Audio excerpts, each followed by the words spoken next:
Hello dear students, स्वागत है आप सभी का आज के हमारे इस क्वेश्चन आंसर सेशन में। प्यारे बच्चों, आज हम रेनबो क्लास 7th के second chapter the Holi Ganga का क्वेश्चन आंसर कवर करेंगे। इससे पहले हमने इस चैप्टर के हिंदी अनुवाद और भावार्थ को कवर कर लिया था, जो कि हमारे चैनल की प्लेलिस्ट में मौजूद है। जिन बच्चों ने अभी तक उस वीडियो को नहीं देखा है तो वे बच्चे सबसे पहले उस वीडियो को देख लें, तभी आप इस क्वेश्चन आंसर सेशन को अच्छी तरह से समझ पाएंगे। तो चलिए शुरू करते हैं आज का हमारा क्वेश्चन आंसर सेशन, जो बेस्ड है आपकी बुक के सेकंड टॉपिक पर, जिसका टाइटल है द होली गंगा। प्यारे बच्चों, इस क्वेश्चन आंसर सेशन को शुरू करने से पहले हम आपसे एक रिक्वेस्ट करना चाहेंगे कि जो भी बच्चे हमारे चैनल पर नए हैं वे हमारे इस चैनल को सब्सक्राइब कर लें और बेल आइकन को भी प्रेस कर दें, ताकि आने वाले हर वीडियो का नोटिफिकेशन आपको समय पर मिल सके, जिससे आप अपनी पढ़ाई को कंटिन्यू कर सकें। तो चलिए शुरू करते हैं आज का हमारा क्वेश्चन आंसर सेशन। आपकी बुक में कुछ न्यू वर्ड्स दिए गए हैं। हालांकि हमने इस चैप्टर को पढ़ाते समय हर एक वर्ड मीनिंग को डिफाइन करने की कोशिश की है, फिर भी इन सारे न्यू वर्ड्स को हम सरसरी तौर पर एक बार देखेंगे। फिर उसके बाद हम अपने अगले क्वेश्चन यानी कि कॉम्प्रिहेंशन क्वेश्चन की तरफ आगे बढ़ेंगे।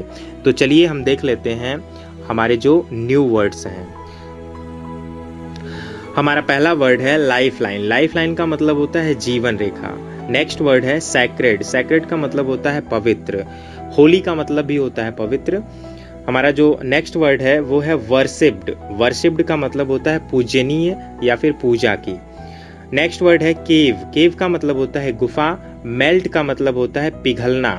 जब कोई भी चीज़ पिघलती है, जैसे बर्फ पिघलती है जब, तो उसको हम कहते हैं मेल्टिंग स्टेज।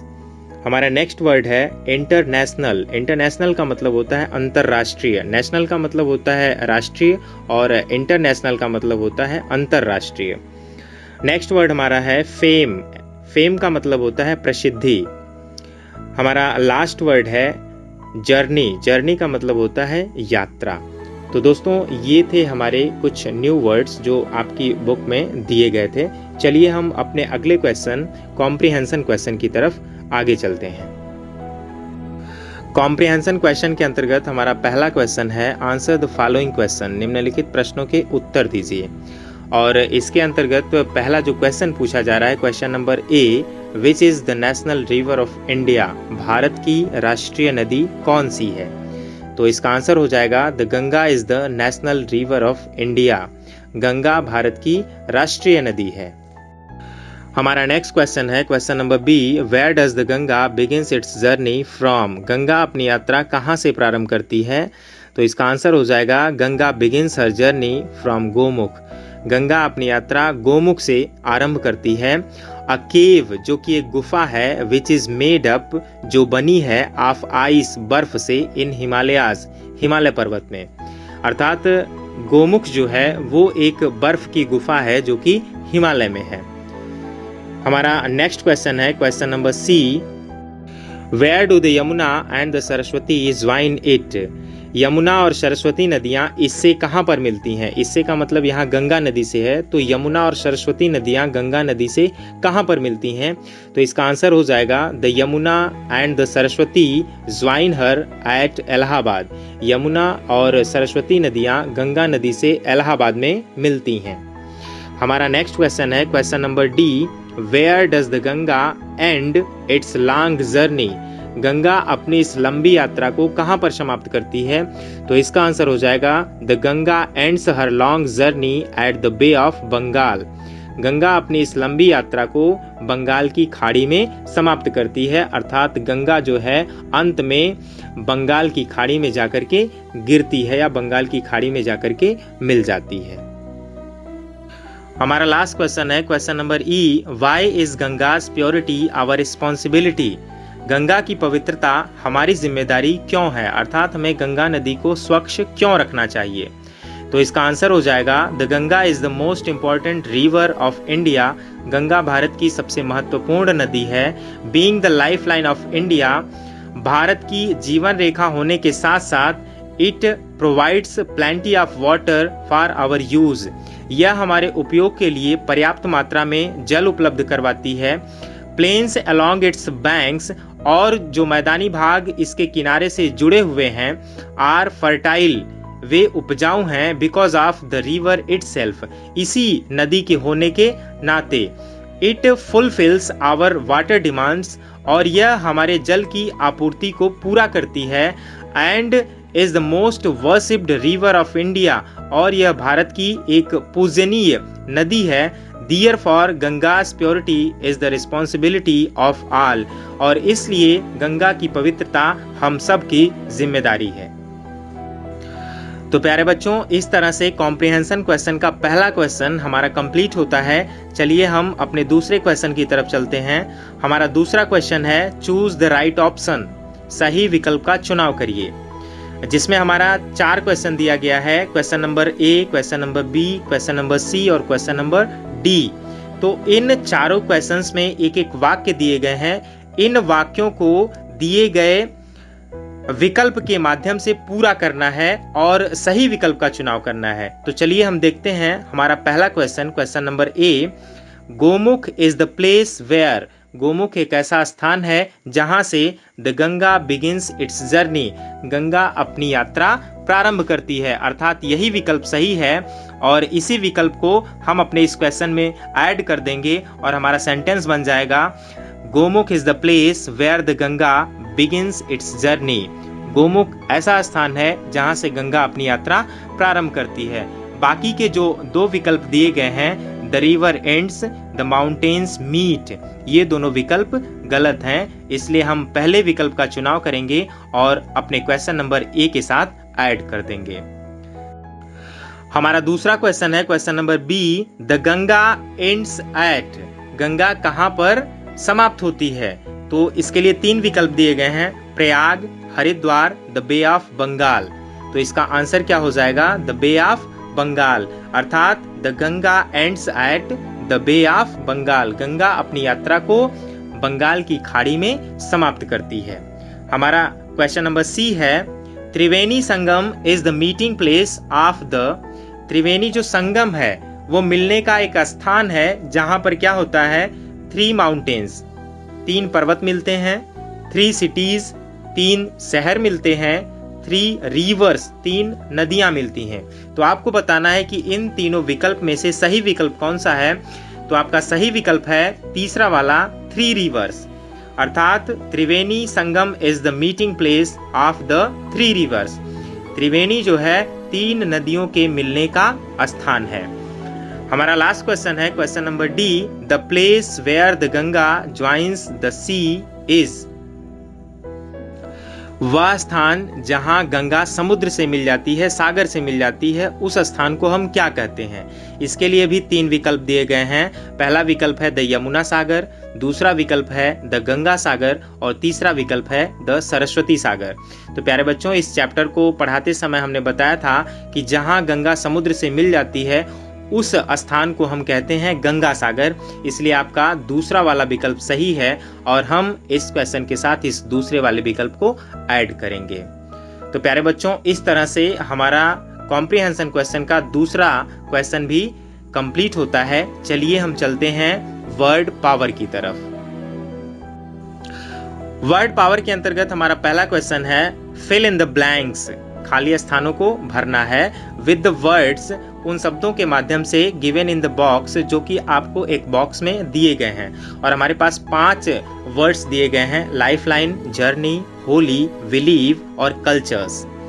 ठीक है, तो आपके पास 5 वर्ड्स हैं। इन 5 वर्ड्स को सही स्थान पर सही वाक्य के साथ भर देना है। हमारा पहला जो क्वेश्चन है क्वेश्चन नंबर ए, खाली स्थान इन योर सेल्फ। तो प्यारे बच्चों, इसमें भरा जाएगा बिलीव। बिलीव का मतलब होता है विश्वास करना, अर्थात बिलीव इन योर सेल्फ, अपने आप में विश्वास रखो। हमारा दूसरा क्वेश्चन है question number B, Dal Lake is the life line of Kashmir. Dal Lake, lake का मतलब होता है झील, अर्थात डल झील कश्मीर की जीवन रेखा है, जो कि आपके चैप्टर के अंतर्गत आया हुआ था और इस चैप्टर को पढ़ाते समय हमने आपको इसके बारे में बताया भी था। हमारा अगला क्वेश्चन है question number C, Bible is the holy book of Christians. Bible जो है वो क्रिश्चियंस की, जो ईसाई लोग होते हैं, उनकी पवित्र किताब है, उनका पवित्र ग्रंथ है, इसलिए यहाँ पर हम होली भर देंगे। होली का मतलब होता है पवित्र और सैक्रेड का मतलब भी होता है पवित्र, जो कि आपके वर्ड मीनिंग्स में आया हुआ था। तो इस तीसरे क्वेश्चन में हम क्या भरेंगे? होली भरेंगे। हमारा अगला क्वेश्चन है question number D, children should respect different. तो यहाँ पे खाली स्थान दिया गया है, इसमें हम क्या भर देंगे? कल्चर भरेंगे, cultures. Children should respect different cultures, यानी कि बच्चों को विभिन्न तरह की संस्कृतियों को क्या करना चाहिए? रिस्पेक्ट करना चाहिए, उनका आदर करना चाहिए, सम्मान करना चाहिए। जैसे कि हमारे ही भारत में कई तरह के कल्चर्स हैं, कई तरह की संस्कृतियां हैं। हिंदुओं की अलग हैं, मुस्लिमों की अलग हैं, ईसाइयों की अलग हैं और सिखों की अलग है। तो हमें सारे धर्मों का सम्मान करना चाहिए, सारी संस्कृतियों का सम्मान करना चाहिए। वही सेंटेंस आपकी इस बुक में पूछा गया है। और हमारा लास्ट क्वेश्चन है question number E, I always enjoy, मैं हमेशा आनंद लेता हूँ, अ जर्नी, एक यात्रा का, बाई ट्रेन, ट्रेन के द्वारा, अर्थात ट्रेन के द्वारा मैं हमेशा एक यात्रा का आनंद लेता हूँ। तो दोस्तों इस तरह से हमारा वर्ड पावर का पहला क्वेश्चन कंप्लीट होता है। चलिए हम दूसरे क्वेश्चन की तरफ चलते हैं। देखिए हमारा दूसरा क्वेश्चन क्या कह रहा है? Make the correct words from the jumbled letters and use capital letters where necessary.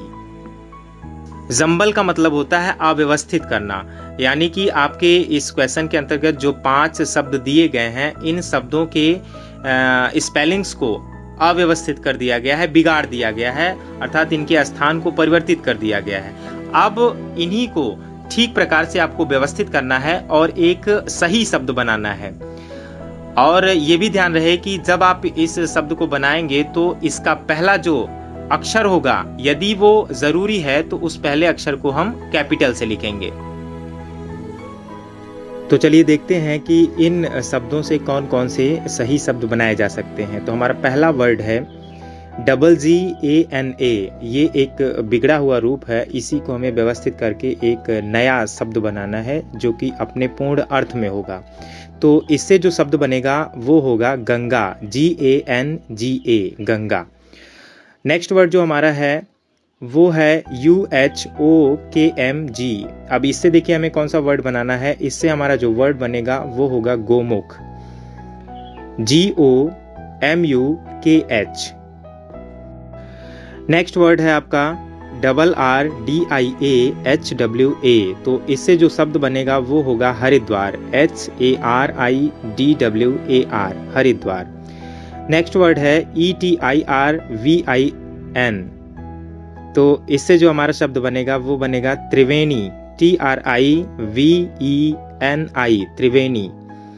और हमारा जो लास्ट का वर्ड है वो है MASGNA। तो इससे जो शब्द बनेगा वो होगा संगम, SANGAM।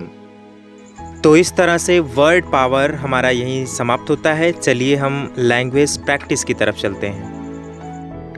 लैंग्वेज प्रैक्टिस के अंतर्गत जो आपको क्वेश्चन दिया जा रहा है वो है एडजेक्टिव्स। एडजेक्टिव्स का मतलब होता है विशेषण।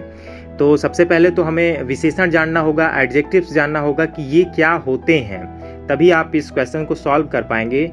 तो आपकी जानकारी के लिए मैं बता दूं, एडजेक्टिव्स का मतलब होता है विशेषण, और ये विशेषण किसी भी नाउन या प्रोनाउन की विशेषता बताते हैं।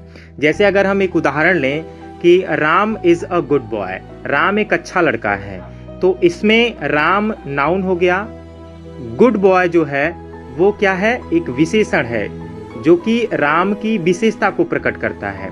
राम एक अच्छा लड़का है, तो जो अच्छा शब्द प्रयोग हुआ, जो गुड वर्ड प्रयोग हुआ, वो राम की विशेषता बताता है, अर्थात नाउन की विशेषता बताता है। तो इसी को हम कहते हैं एडजेक्टिव। और इन एडजेक्टिव्स को 3 फॉर्म में हम लिखते हैं। इसके 3 रूप होते हैं, पॉजिटिव, कंपैरेटिव और सुपरलेटिव। तो आपके जो निर्देश दिए गए हैं, इन निर्देशों में उसके बारे में बताया गया है। चलिए हम इन निर्देशों को पढ़ते हैं। Adjectives are words that are used to qualify or describe nouns and pronouns. विशेषण किसी भी संज्ञा अथवा सर्वनाम की विशेषता बताने वाले शब्द होते हैं। Every adjective has 3 degrees. प्रत्येक विशेषण की 3 डिग्रियां होती हैं। They are positive, comparative and superlative degrees. और वे डिग्रियां कौन कौन सी होती हैं? पॉजिटिव, कंपैरेटिव और superlative. Add ER to an adjective to make the comparative degree. और इस विशेषण को कंपैरेटिव डिग्री में बनाने के लिए हम उसके अंत में, यानी कि उस शब्द के अंत में ER जोड़ देते हैं। तो ठीक हमको वैसे ही ER जोड़ करके कंपैरेटिव डिग्री बनाना है। फिर कह रहा है कि ऐड EST, फिर हमें उसी शब्द में EST जोड़ते हुए to an adjective to make the superlative degree. इसी EST को जोड़ते हुए हमें उस शब्द को, उस विशेषण को सुपरलेटिव डिग्री में बदल देना है। अब आपको जो क्वेश्चन दिया जा रहा है वो है right each adjective in its comparative and superlative forms. आपको इन एडजेक्टिव को उसके कंपैरेटिव और सुपरलेटिव फॉर्म में लिखना है। तो आपको करना कुछ नहीं है, हर शब्द में आपको एक बार ER जोड़ना है और एक बार EST जोड़ देना है और आपका काम पूरा हो जाएगा। तो चलिए हम इन्हें पॉजिटिव से कंपैरेटिव और सुपरलेटिव डिग्री में बदलते हैं। हमारा पहला जो शब्द दिया जा रहा है वो है स्लो, SLOW, स्लो। और स्लो का देखिए यहाँ कंपैरेटिव और सुपरलेटिव दोनों बता दिया गया है। स्लो का हो जाएगा स्लोअर, यहाँ पे ER जोड़ दिया गया है और ये शब्द बन गया है स्लोअर। ठीक उसी प्रकार से जब हम इसे सुपरलेटिव डिग्री में बदलेंगे तो यही स्लो वर्ड स्लोवेस्ट में बदल जाएगा, यानी कि SLOW में EST जोड़ दिया गया है और ये इसके तीसरे रूप में, यानी कि सुपरलेटिव डिग्री में बदल गया है। फिर हमारा नेक्स्ट वर्ड है, ठीक उसी प्रकार से इसको भी हमें बदल देना है, वाइड। वाइड का जो कंपैरेटिव फॉर्म होगा वो होगा वाइडर और जो उसका सुपरलेटिव फॉर्म होगा वो होगा वाइडेस्ट। हमारा अगला वर्ड है फास्ट। फास्ट का कंपैरेटिव होगा फास्टर और सुपरलेटिव होगा फास्टेस्ट। ठीक उसी प्रकार से अगला जो हमारा वर्ड है नियर। नियर का जो कंपैरेटिव होगा वो होगा नियरर और सुपरलेटिव इसका बनेगा नियरेस्ट। ठीक उसी प्रकार से हमारा लास्ट वर्ड भी यूज किया जाएगा, बिग से बिगर बनेगा, फिर अगर हम इसका सुपरलेटिव बनाएंगे तो ये हो जाएगा बिगेस्ट। तो प्यारे बच्चों, ठीक इसी प्रकार से आप हर एक एडजेक्टिव को कंपैरेटिव और सुपरलेटिव डिग्री में आसानी से ER और EST जोड़ते हुए बदल सकते हैं। इसके बाद भी यदि आपको डिग्री को समझने में कोई प्रॉब्लम होती है तो आप हमें कमेंट सेक्शन में बताइए, हम आपको एक सेपरेट वीडियो लेक्चर इसी टॉपिक पर बना करके प्रोवाइड करा देंगे। आइए हम अपने अगले क्वेश्चन की तरफ चलते हैं। हमारा अगला क्वेश्चन है question number 2, right few sentences. कुछ वाक्य लिखिए under the following head. Head का मतलब यहाँ हेडलाइन से है या फिर हेडिंग से है, तो जो हेडिंग दी गई है उसी के अंतर्गत आपको कुछ वाक्य लिखने हैं।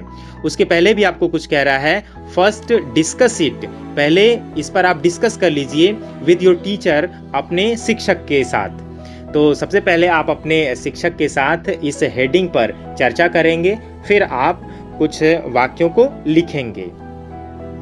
अब इसके अंतर्गत जो आपको हेडिंग दी जा रही है वो क्या है, why should we keep the Ganga clean. हमें गंगा नदी को स्वच्छ क्यों रखना चाहिए। तो इस चैप्टर को पढ़ाते समय भी हमने बता दिया था कि इस गंगा नदी को हमें स्वच्छ क्यों रखना चाहिए, इस पर काफ़ी चर्चा हुई थी। तो आप इसे लिख भी सकते हैं और मेरे ख्याल से इसे आपको होमवर्क में दिया जाना चाहिए और आप इसे कर भी सकते हैं। लेकिन फिर भी हम आपको 2-3 सेंटेंसेस बता देते हैं।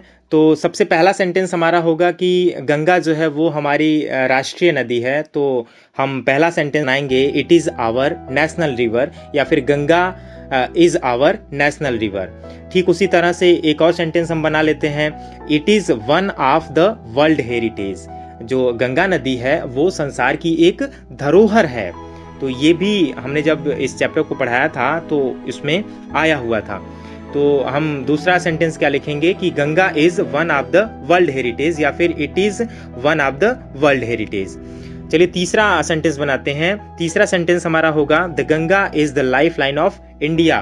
गंगा जो है भारत की जीवन रेखा है। ठीक इसी प्रकार से 3 सेंटेंस आप खुद से बनाइए और कोशिश करिए, निश्चित तौर पे आप इस सेंटेंस को बना पाएंगे। अब चलिए हम अपने अगले क्वेश्चन की तरफ चलते हैं। हमारा अगला क्वेश्चन है question number 3, read the following sentences carefully. निम्नलिखित वाक्यों को ध्यानपूर्वक पढ़िए। तो हमारे पास 4 वाक्य दिए गए हैं जिन्हें हमें ध्यानपूर्वक पढ़ना है और इसी के आधार पे हमें अगला क्वेश्चन सॉल्व करना है। तो हमारा जो पहला वाक्य है वो है आई हैव अ बुक, मेरे पास एक किताब है।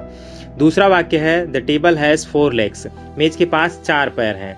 तीसरा वाक्य है the tiger has black strips, बाघ के पास काली पट्टियां हैं, यानी कि बाघ के शरीर पर जो है काली पट्टियां हैं। फिर हमारा लास्ट का जो वाक्य है वो है बटरफ्लाइज हैव कलर्ड विंग्स, तितलियों के पास रंगीन पंख होते हैं। तो ये जो वाक्य आपको दिए गए हैं इनमें हैज़ और हैव का यूज किया गया है, जो कि बोल्ड अक्षरों में लिखा गया है और उसके अंदर अंडरलाइन किया गया है। तो ठीक इसी प्रकार से जो हमारा अगला क्वेश्चन दिया जा रहा है उसमें आपको हैज़ और हैव भरना है और इसी की सहायता से आप एक नया और अर्थपूर्ण वाक्य बना पाएंगे। तो इससे पहले कि हम इसको भरना प्रारंभ करें, हम आपको कुछ नियम बता देते हैं कि कहाँ पे आपको हैज़ लगाना है और कहाँ पे आपको हैव लगाना है। तो प्यारे बच्चों, हैज़ और हैव ये प्रेजेंट परफेक्ट टेंस की हेल्पिंग वर्ब हैं, सहायक क्रिया हैं। इसी का प्रयोग हमें अपने इस वाक्य को पूरा करने के लिए करना है।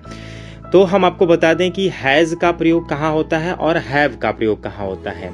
आई, वी, यू, दे के साथ हम हमेशा हैव का प्रयोग करते हैं और ही, सी, इट और सिंगुलर सब्जेक्ट के साथ या सिंगुलर नाउन के साथ हम हैज़ का प्रयोग करते हैं। तो इसी आधार पे हम जो है हैज़ और हैव का प्रयोग करेंगे। तो चलिए देखते हैं हम अपने क्वेश्चन को। क्वेश्चन क्या कह रहा है कि now fill has have wherever necessary, जहाँ कहीं भी हैज़ और हैव लगाना अनिवार्य है, आवश्यक है, वहीं पे आपको हैज़ और हैव लगाना है। तो हमारा पहला सेंटेंस है अ क्रोकोडाइल। क्रोकोडाइल देखिए सिंगुलर सब्जेक्ट है, एक वचन करता है, इसलिए हम इसके साथ हैज़ का प्रयोग करेंगे। तो यहाँ पे हम हैज़ लगा देंगे और हमारा सेंटेंस बन जाएगा अ क्रोकोडाइल हैज़ 4 लेग्स, मगरमच्छ के पास 4 पैर हैं। हमारा अगला जो सेंटेंस है वो है आई, और आई देखिए हमेशा जो है प्लूरल नंबर में गिना जाता है, इसलिए हम इसके साथ हैव लगाएंगे और हमारा सेंटेंस बनेगा आई हैव नो ब्रदर। हमारा जो तीसरा वाक्य है वो है my friend. My friend singular subject के अंतर्गत आता है, इसलिए हम इसके साथ हैज़ लगाएंगे और हमारा वाक्य बनेगा माई फ्रेंड हैज़ 2 ब्रदर्स। हमारा चौथा वाक्य है डू यू। तो यहाँ देखिए क्वेश्चन मार्क भी आना चाहिए और ये एक प्रश्नवाचक वाक्य बनेगा डू यू। अब देखिए यू के साथ हमें क्या लगाना है, जैसा हमने पहले ही बताया आई, वी, यू, दे के साथ हम क्या लगाएंगे, हैव लगाएंगे। तो यहाँ भी हम क्या लगा देंगे, हैव लगा देंगे और क्वेश्चन हमारा बनेगा do you have a car, क्या आपके पास एक कार है। और हमारा जो लास्ट का वर्ड है हरी, हरी सिंगुलर सब्जेक्ट है, इसलिए इसके साथ भी हम हैज़ प्रयोग करेंगे और हमारा सेंटेंस बनेगा हरी हैज़ अ स्कूटर, हरी के पास एक स्कूटर है। तो प्यारे बच्चों, इस तरह से हमारा तीसरा क्वेश्चन भी यहीं समाप्त होता है। चलिए आगे चलते हैं। आगे हमारा जो क्वेश्चन दिया जा रहा है वो है लेट्स नो मोर के अंतर्गत। लेट्स नो मोर का मतलब है आइए और कुछ जाने।